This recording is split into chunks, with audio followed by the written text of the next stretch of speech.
Hi again, everybody, and welcome to another edition of My Faith with Homer and Pip. Homer? I've decided I want to be known as a guy who says it so often, people think, don't you have anything else? I want to be known as the guy who every time said, Mother Teresa was asked many times what her secret was. She said, my secret is a very simple one. I pray. I've said it, I don't know how many times, and I'm going to keep saying it so that that's what people remember me for above everything else. Yep, a billion times he said, Mother Teresa said, my secret is a very simple one. I pray. No 1A, no 1B. No, I got to put another one in there. That's it. Back to you, Tommy. Humility, humility, humility, the humility of Christ personified by that great saint you love so much, Homer, and certainly by our friend Liz Kuhn, a former guest on My Faith with Homer and Pip, who set us up technically today at Queen of Apostles Parish for our amazing guest, a humble man in and of himself, Ron Moran, a good friend. Ronald, thank you so much for joining us. We appreciate you. Thank you very much. Absolutely. And as always, Homer kicks this off, Ron. So here we go. And I love doing this as much as telling you my Mother Teresa line, and that is, Ron, I'm curious. I want to know how you're going to start with your story of my faith. Take it away. My story's very, as it were, humble, uh, with a slight push of arrogance, which I shouldn't have, but it was who I was. Uh, I put 20 years in the military, so there's a personal arrogance there. Um, I've had a lot of stumbling blocks along the way. Um, my children put me into check when they were born. Uh, when they were born, I couldn't help but uh, cry and again pray. And this is it. It was a slow process once I started accepting Christ in my life more. Uh, their confirmation, them getting married, communion. Uh, everything wasn't all me. My wife had a lot to do with our faith. Uh, in fact, she had a lot to do with my faith, All right, silently. let me ask you when you were first then exposed to it. When you were a kid, were you around faith? It was a family faith. What was your first exposure to her at what age to any faith, to a Probably faith? kindergarten and first grade. The nuns had a lot to do with it Yes. at Catholic Church. But what do you Catholic. remember them telling you? What we all live with not necessarily adhering to it, but you heard No, things. I heard but didn't listen. That was probably the easiest or best way for me to put it. But here's huge. At some point, you did listen, or at some point, you reconsidered, or at some point, you heard something. All right, so you didn't listen. At what point did it then come back to be a part of your life, even if you hadn't still yet accepted it? Probably halfway through my career in the military, and God tried to get my attention, but he didn't. He didn't smack me upside the head yet. It wasn't until uh, different issues that happened that I started becoming a believer. Okay, let My me back up. There had to be people trying to get you to have a faith, Oh heavens, saying yes! go to church. So I went why to did church you just every Sunday. why did you just say nope, not for me? No, no, it wasn't. Um, it was always there. It was always there. I went to church. I went through all the motions again, uh, not necessarily feeling it. It probably wasn't until when my first child was baptized. That was probably where I started seeing it, Wait a minute, why did you even have it baptized? because that was the right thing to do. Okay, all It right. was, it was the, it, No, it I get it, was, but you weren't it, buying it yet. You were doing it, but you weren't buying it yet. That's probably pretty close. Okay. Uh, I, I'm sorry. I don't know what point it started to sink in. Um, I had an issue happen, and I've lost a lot of. I'm sorry, I've lost a lot of memory, and that's probably some of my stumbling right now. No, see, and I don't think so. I know there's stuff you remember because at some Sure. point after all these years, it changed after all those years. Well, some of it had to do with the KCs, uh, Knights of And Columbus. okay, well then you decided one day to join the Knights of Columbus, or Yes. maybe you always joined. No, I was asked by a fellow knight. And here's my question: why did you say yes?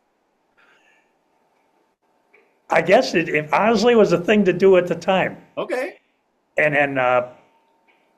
then it started, things like that started to get my attention, I guess. Right. I mean, I would want to emphasize now, I'm no expert at this, but it seems to me you're kind of tough on yourself. This so far is a story that millions could tell, 5 millions could tell. So Well, this is my own personal story. I know, but you know what I'm saying. This is Yes, common. I'm not one of the 5 million. I am who I am.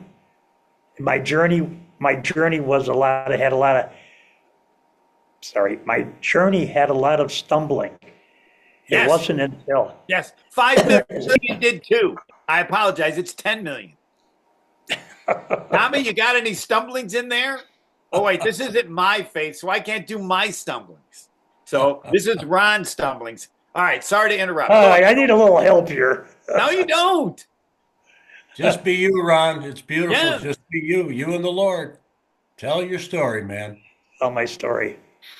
All right, so you joined the Knights of Columbus. All right, let's go now. Joined the Knights of Columbus. I was involved in the church a fair amount of time. My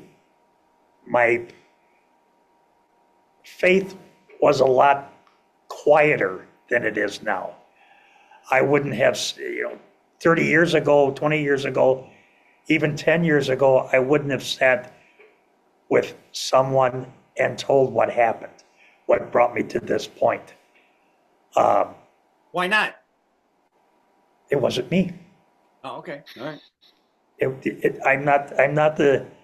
I saw in the service, I saw all the people that, standing on the street corner, living in with in the barracks, come and try to wake me up and tell me about the real God, come and see the real church, things like that, and it wasn't right. And that's kind of where my faith started happening more, and it got deeper. It got deeper, and I got quieter about it, but it still was there. I prayed more, and it's easy to stray. Let's just easy at that. I never strayed with them, but I strayed on my own. Oh, I kept it too much to myself.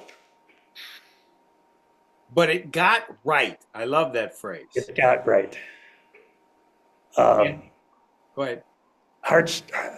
It really hit home with the children being born. Some of the awful illnesses I've had over the years. And everybody said how lucky I was, and there's no luck about it. God was trying to get my attention, and he was working on it, and he never gave up on me. Oh, my faith is very important to me. So It's not he got your attention. It seems through your kids, right? That's what you said. And when through, that started. through what had, yeah, through what was happening with me. Also with my faith, there's always somebody that touches you, be it a clergy member, be it somebody put into my life to help with my journey. Or I wasn't calling it my journey until Tom had oops, I did something wrong. Can No, I? you're good. You're good. I Yeah, think looking I so did. great, Ron. You can continue Yeah. unless No, it was personal something. with your. It had to do with the computer. No, you're looking fine, No, unless you're it's fine. oxygen or Nothing something. changed on the Yeah. computer with Okay, it us. wasn't Yep. oxygen. No oxygen, it was computer. I'm sorry. Um, where were we? Well, no, we were with your kids, but my point is, Oh. okay, so with the kids, but then it's still something's happening because you still have that ability to be back to where you were, and this time, no. Uh, Lord puts people. Lord put people in my life to show His grace to me. Did I always understand it? No. Did I always talk about it? No. Did I feel it? Yes.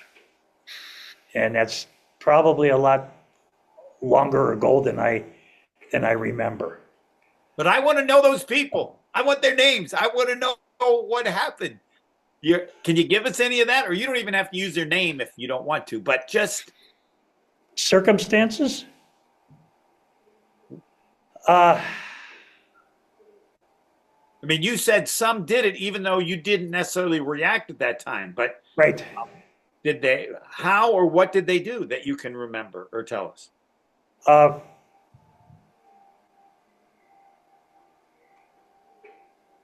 when my father died, the priest took me in back and talked to me at length. That helped with his passing. I was 14 when my father passed. Mother was a few years later, but she had to pick up the slack. So it wasn't so much that as I wasn't ready to, at that point, I wasn't ready to learn. I joined the service, and then I went, it was some ugly times.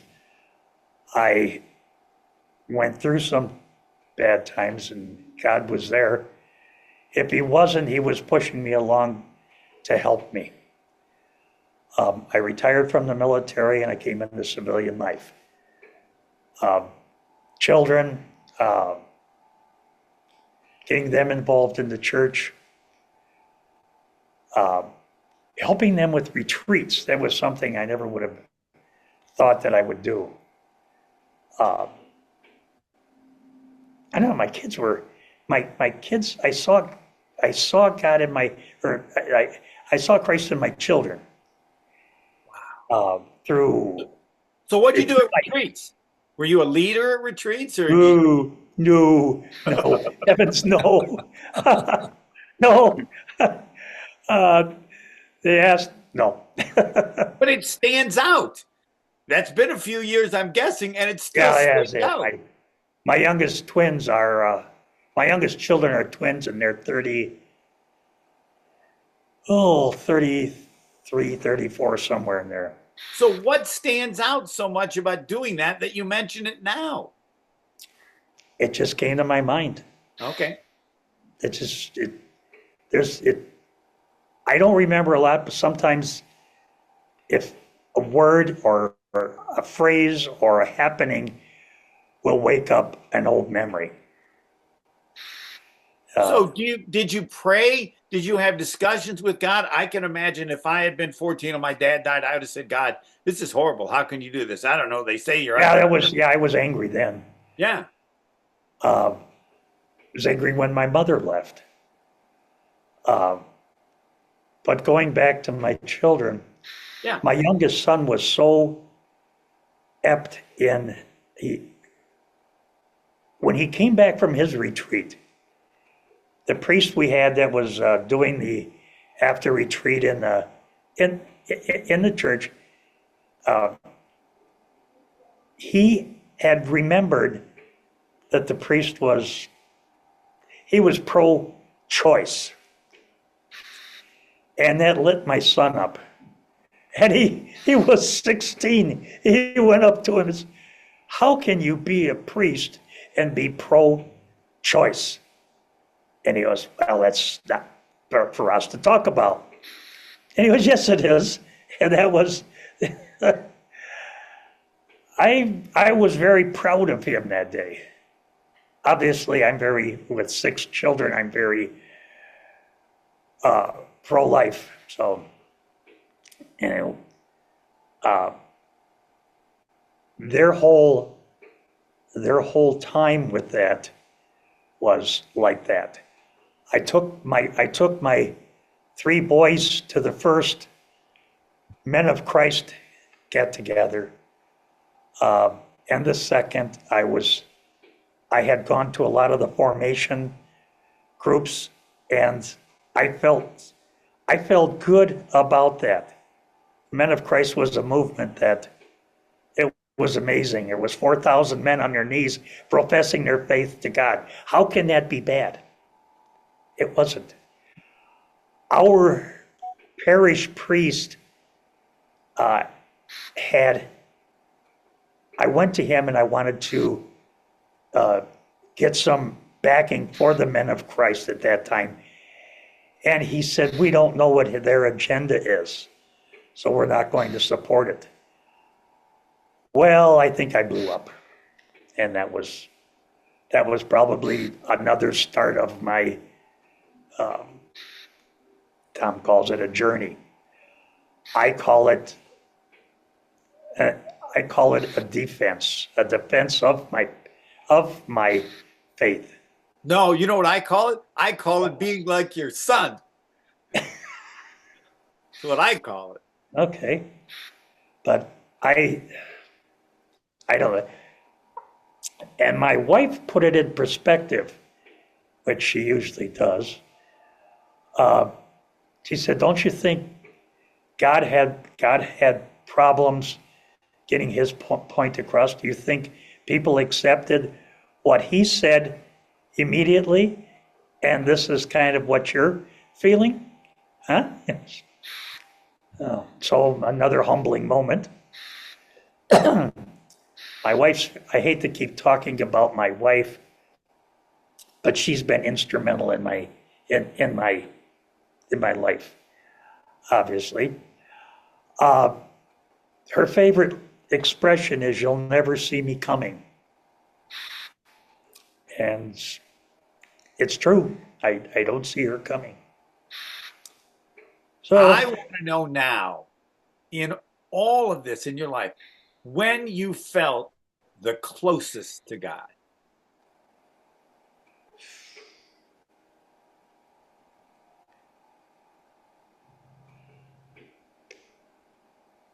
I don't know.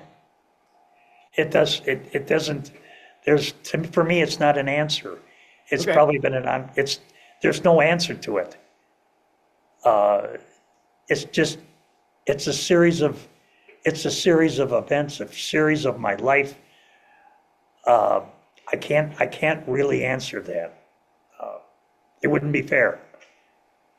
And I That's wouldn't have, right. No, there's as is the case with my faith, there's only one correct answer, and that's whatever answer you give. Tommy? All right, I love it. That's a unique answer too. I don't know, Yeah. Homer, if we've had that one. I love it. Ron Moran is our guest on My Faith with Homer and Pip. Homer and the Holy Spirit had the idea for this endeavor, which we hope and pray will help you in your own spiritual journey to and through the cross of Christ. We are produced by Brent Young. Can't do it without him. So, Ron, I know that you don't want to delve into the military. I respect it, but I've said before, and I'll say it again, you're a hero, albeit I know a reluctant one for serving. Thank you for that. But in the midst of that, you did suffer consequences from a physical standpoint. Mhm. Can you talk about your faith around everything that you have gone through and perhaps how it evolved? Because I sense in you a closeness to God, the goodness of God, you exude it. It comes from your heart and your soul, maybe now more than ever. Where does that peace come from? Or just talk about anything in regard to the journey you've had with your health.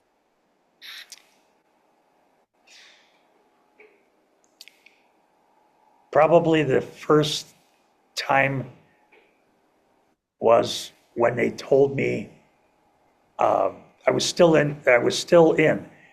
They had given me a medical waiver to stay in the military, which was good or bad or indifferent. But one of one of I'm a recovering alcoholic, and that goes back. I've been sober for 30 over 35 years. Congratulations. When they that's believe me, that's one day at a time. Mhm. Sometimes 1 hour, sometimes 1 minute, but I haven't picked anything up. They had when you go in for treatment. I went into treatment to VA. Um, they had I had been sent to Frederick Hospital for a chest X-ray, uh, and they found something that I guess, looked like cancer. And they started doing some testing, and as it turned out, it wasn't cancer. It was something else entirely different, and that's what the military gave me a waiver to stay in.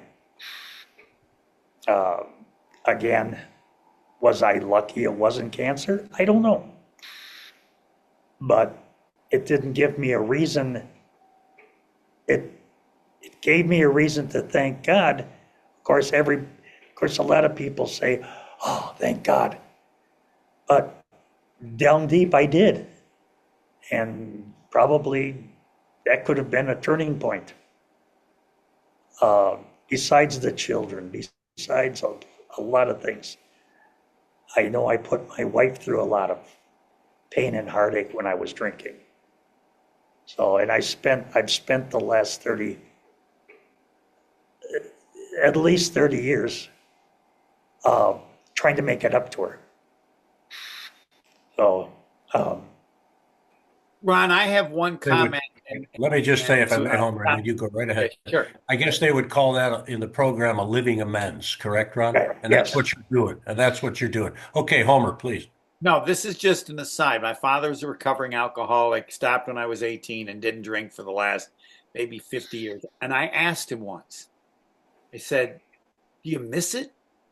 What's it like?" He said, "Every second of every day." And that's the first time I fully understood how hard it is. And I don't know that anybody who hasn't gone through it knows that. Um, and you pretty much said the same thing. So I'm assuming my dad's thoughts and yours were similar. And maybe it's that way for all alcoholics who have recovered. How hard it is. Am I right? well, it's not recovered because we never really recover. Correct. Yes. It's an ongoing Right. recovering. It never ends. Uh, But is it my that hard? I don't want to go back to the horror and the hell I went through. I don't want to do that. Okay. Um, Again, we had uh, Alcoholics Anonymous is a faith-based program or journey or whatever you want to call it. I I didn't follow that. I didn't like the idea of. I'm going off on a tangent. I'm sorry. No, I started it. Finish. Go. Keep going. I There are no I didn't like tangents on My Faith with Homer and Yes. Pip. Just go. That's Homer's rule. okay. Uh, I didn't like I didn't like the idea that praying to God to keep me from drinking. God gives us free will. And one of the lines out of Alcoholics, God gives us free will and the power to carry it out. I didn't like someone else giving me, be it God, be it someone in the group, whatever, giving me a choice or a reason to deviate from it. I went another route. I went to a group called Secular Organization for Sobriety. They deal, there is no God in the group. There is faith, but it's what we're doing today, what we're doing this minute, and how we're doing to stay sober today, not the future, not the past. People didn't come in and give drunkalogs. Oh my goodness, they didn't do that. And I did a year of that because with my going through VA for my alcoholism, you're there with the subject of your peers. There is no, you can't lie. You can't lie to them because they're there with you. I had to commit to I committed myself to a year of aftercare where I went in to the hospital and met with counselors and a group. And they fought me tooth and nail, not why didn't I join AA? AA isn't for everybody. I went the route of the SOS. And the SOS also had a point where the end, it's you're done. You've gone as far as you can go. It's your life now. AA it continues and continues and continues, and I didn't want to do all that. Anyway, that's part of my faith as well. I kind of forgot about that till we're sitting here talking about the faith journey. Which brings me up to a lot, again with the children, and I had fun with the kids. I went, the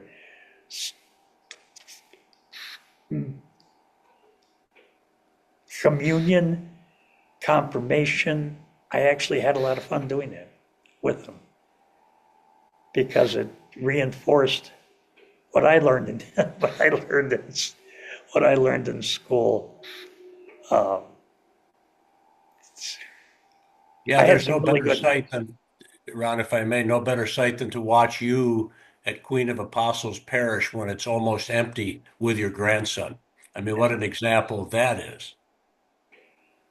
Yes, we at home we separate the plastic bags. We put them in together, and we come up to do the bags. And I think I showed you the video of him walking in, punching the handicap button outside, and he's walking in like he owns the joint. He was 4, and it was there was God's hand pushing him along. So we put the bags into the room, and then him and I would walk down to the front. When Tom was doing reflections and then doing the monstrance, we talked about that quietly. Shh, gotta be quiet. And then when everybody left, and then him and I, we went over our prayers and we talked, and then showed him how to genuflect, and then we went over and lit a candle. And then we talked about a little bit in the car about it, and then we went home. Hopefully those, and we still do it. Hopefully those memories stay with him long after I'm gone. Tommy, I'll get back to you. Why do you do that? Why do you do that with him?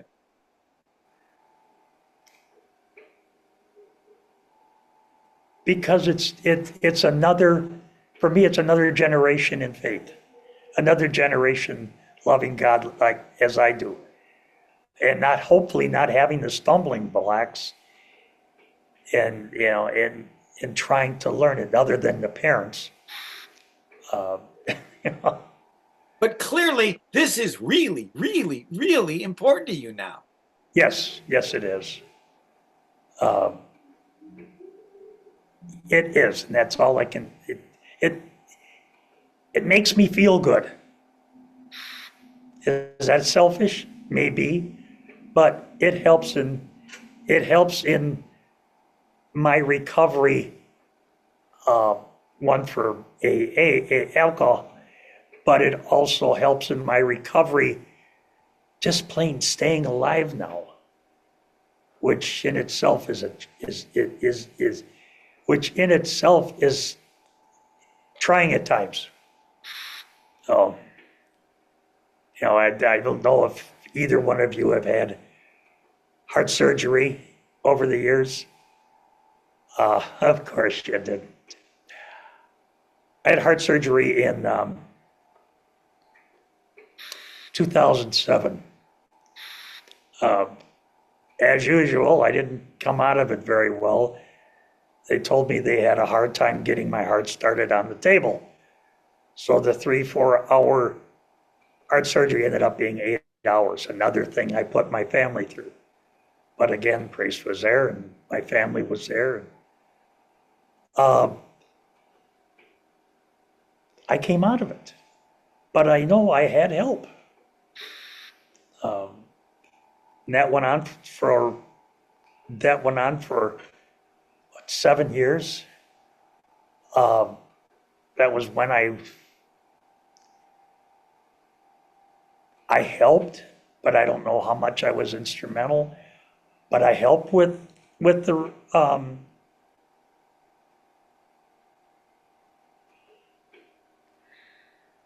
sorry,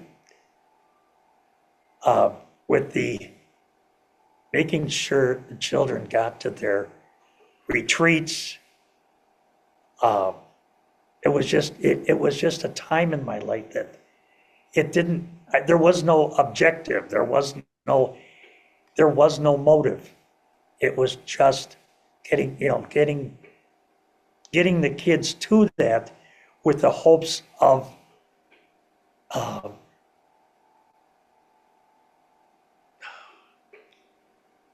awakening, I guess, awakening something in them that has been awakened in me.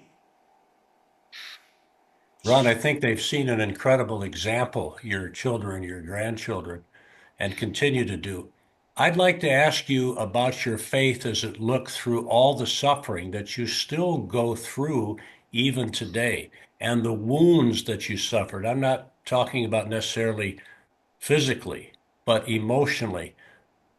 Did your faith waver? Were you angry with God through this? Or am I sensing a great peace? And if anything, your faith grew because of this suffering.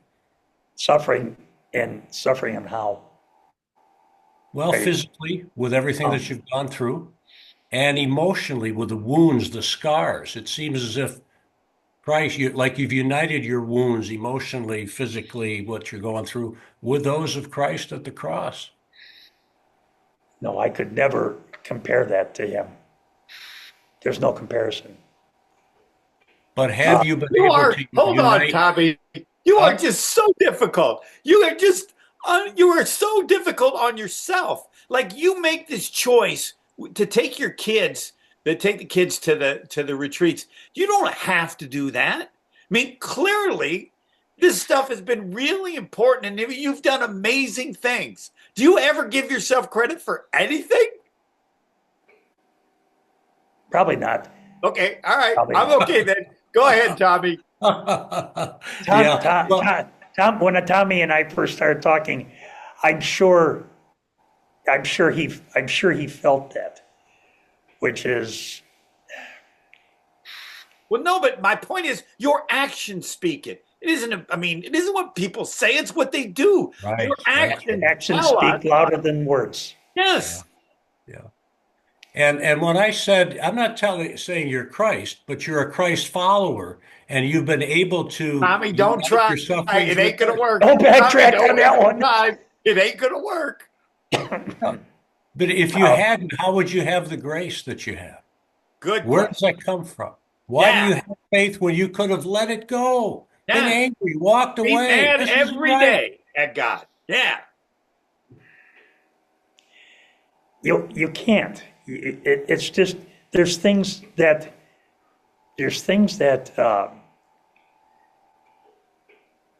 again, there's things that God puts into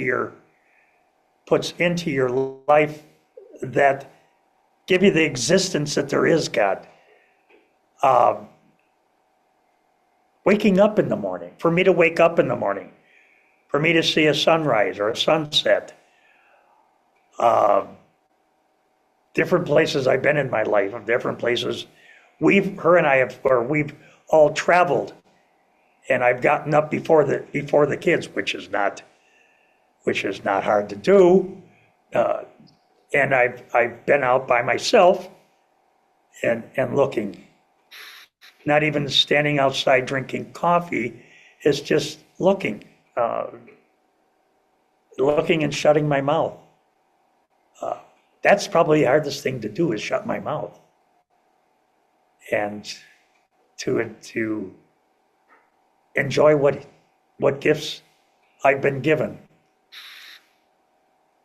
And believe me, I've gotten a lot of gifts over the years that I don't feel I deserved.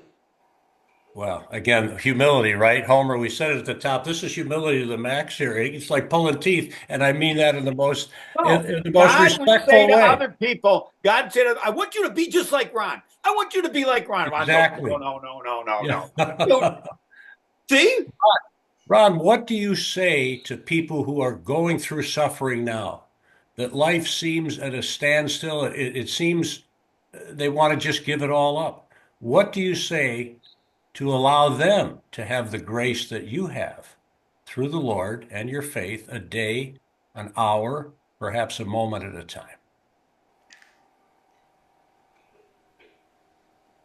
I've talked a few bets off the ledge, as you know, that's the way I put it. I listen. I listen. I don't give them advice. I don't give them what to do. I listen, and I let them figure it out. And that's all we can do. All we can do is listen. I can't interject by saying, well, you should do this, or you should do it, my way. There is no my way. It varies between all of us, whether it's Tom or whether it's Homer. You all have your way of loving the Lord. And it's not the same as the way I do. Does that answer your question? I think it does, and I think you're being present, You talked about we all need to listen, or be still and know that I'm God. And you have surrendered to Christ, you've trusted in him, you're present, and you're blessing people by being available. I think that's really powerful. Homer, how about anything else from you? Or Ron, anything you want to share that we might not have covered?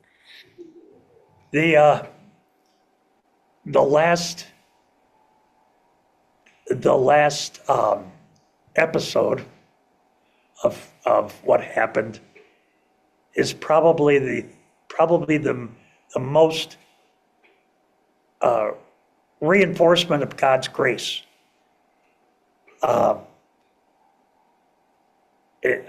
I vaguely remember a Thursday, and the people at work found me slumped over the steering wheel of my company car. And they went to get somebody, and from what I understand, I came to and drove myself home, put the car in the garage, and that was it. I went in the house. A few days went by.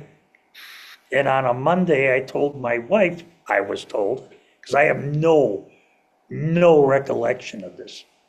She said, I told her to take me, I need to go to the hospital now. Well, according to what I was, again, this is all what I've been told when I could comprehend things and when I could, and things are still coming out. And this happened in 2016. Things are still, people are still telling me. Anyway,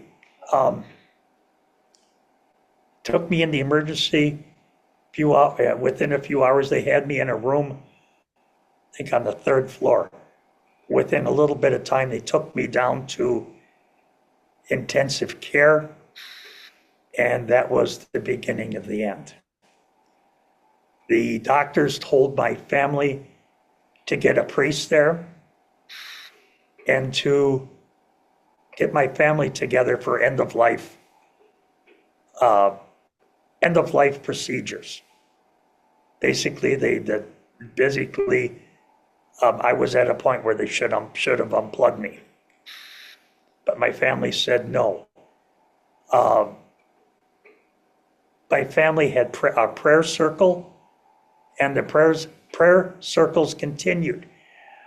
My wife had somebody there reading to me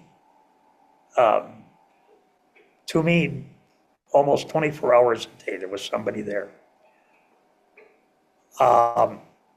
She went to work. They had prayer circles in her office. And how could I help not being touched by God for that? Do I remember? I remember things, or I remember things I don't want to repeat. I don't want to see again. But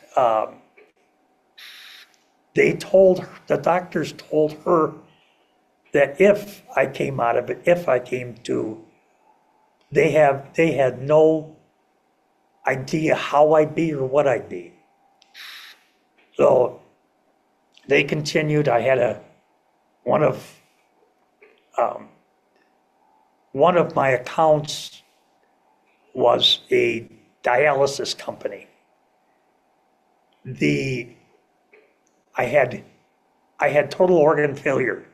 I had renal failure, respiratory failure, heart failure. Anyway, total organ. The doctors suggested that they call a nephrologist, that's kidney doctor. And they did whatever tests they do, and he suggested dialysis. So they put me on dialysis for 5 days, 24 hours a day. And they drained something like 40 pounds of water off of me. And at that point, there was a life in my one eye. So they continued doing it. I have a problem when I come out of anesthesia, when I come out of a lot of things, that I'm very combative. So they usually have to give me something to put me down. And then they tie me down. So apparently I came out of this whole mess very combative. So again, they tied me down, gave me whatever it was to calm me down. Excuse me.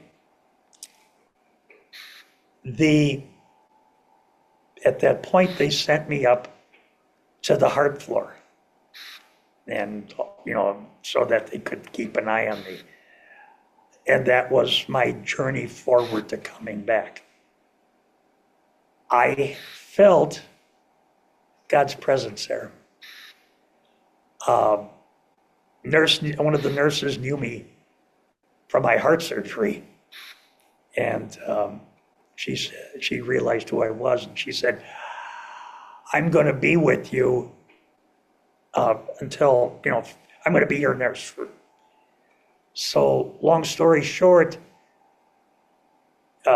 she was what started me. They slid me off the bed into a chair, and there was very, very humbling things that I did. Anyway, they put me in a chair. They said, we're going to have you stand up. They put this walker in front of me. I took the walker and threw it, and I proceeded to stand up. I stood up and I fell right on the ground. No,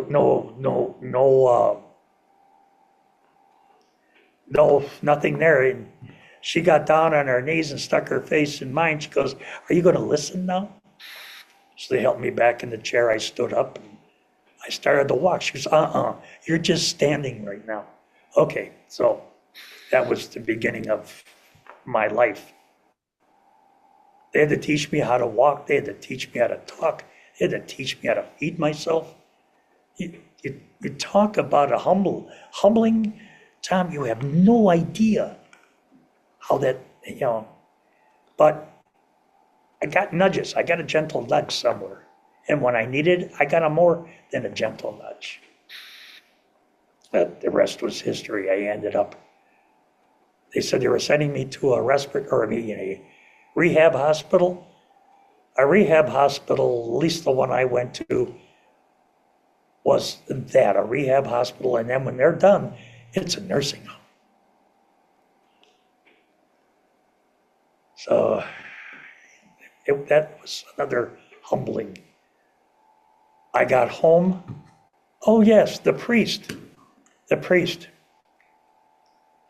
was wonderful to my family. He sat and a couple, 3 hours, he gave the church's views on unplugging me. He gave his views.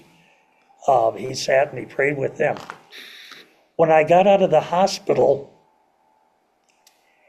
and when I finished my rehab, I had a cardiologist appointment right away. And I was sitting there and I had known, am I rambling too much? Sir, Lazarus, you cannot ramble too much. Okay. So I would like to add, if they would have asked me what you'd be like, I'd say he's just going to be difficult. Well, I was difficult. Healthy, difficult. He's not feeling well. He's difficult. But no, Lazarus, you continue. Okay. Priest, excuse me. Father Tom,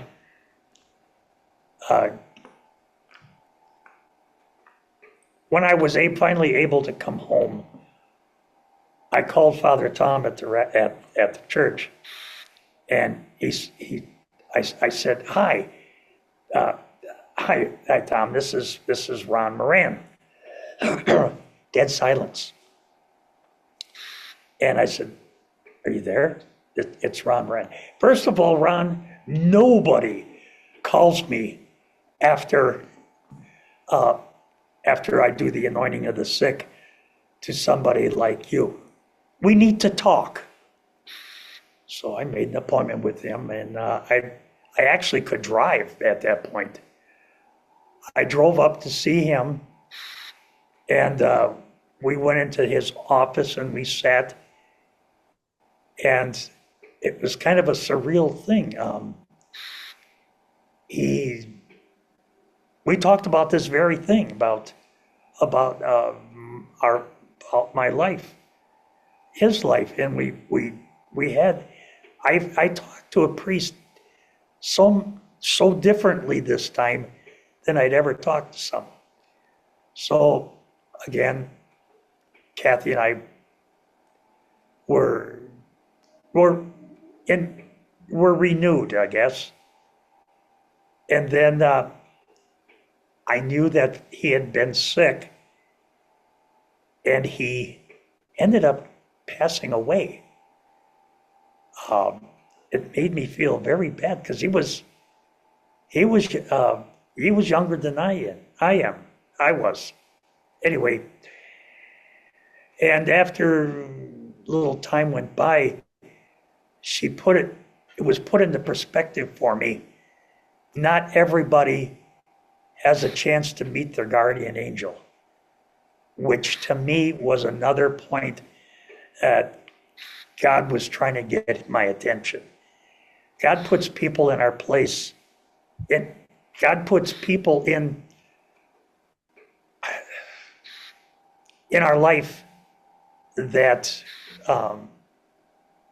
either we, God puts people in our life to help us along in our faith.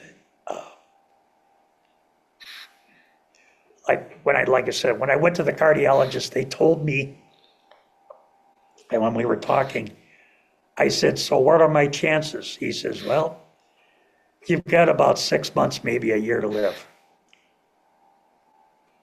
And how many years ago was this?